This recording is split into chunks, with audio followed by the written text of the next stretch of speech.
প্রিয় BA fifth সেমিস্টারের ছাত্রছাত্রীরা, তোমাদের যাদের এডুকেশন সাবজেক্টে অনার্স রয়েছে, ডিএসসি B1 টিচার এডুকেশন, এই সাবজেক্ট থেকে আজকে আমি লাস্ট মিনিটের সাজেশান নিয়ে আলোচনা করব এবং প্রচুর প্রশ্নের আমি তোমাদের উত্তর সহ আলোচনা করে দেবো।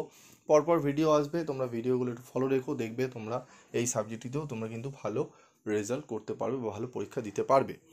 তো ডিএসসি B1 টিচার এডুকেশন থেকে আমাদের কী কোশ্চেন প্যাটার্ন আগে দেখে নেবো। তোমরা জানো, তবু আমি একবার বলে নিচ্ছি। 2 মার্কসের 15 কোশ্চেন, 10 মার্কসের 3 কোশ্চেন, 5 মার্কসের 1 কোশ্চেন। তো 10 এবং 5-এর জন্য কী প্রশ্ন পড়বো? প্রথমেই পড়বো বর্তমান ভারতে শিক্ষা ব্যবস্থা সম্বন্ধে আলোকপাত করো।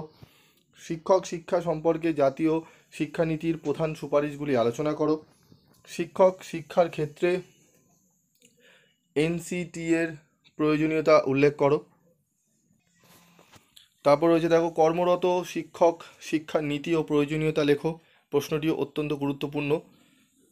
5 নম্বরে রয়েছে, শিক্ষকদের পেশাগত উন্নয়নের অভিষেক পন্থা কী? এই পন্থার সুবিধা অসুবিধাগুলি উল্লেখ করো বা গুলি লেখো। প্রাথমিক পরিচিতিমূলক কার্যক্রম কী? এই কার্যক্রমের উদ্দেশ্যগুলি সংক্ষেপে উল্লেখ করো। কর্মরত শিক্ষক শিক্ষার কার্যকারিতা পরিমাপের পদ্ধতিগুলি সংক্ষেপে আলোচনা করো। অত্যন্ত গুরুত্বপূর্ণ এই প্রশ্নগুলো। কর্মপূর্ব প্রি সার্ভিস শিক্ষক শিক্ষার উদ্দেশ্যগুলি উল্লেখ করো। জাতীয় শিক্ষানীতিতে কর্মপূর্ব শিক্ষক শিক্ষা সম্পর্কে কি সুপারিশ করা হয়েছিল? এই প্রশ্নটি ভালো করে দেখবে।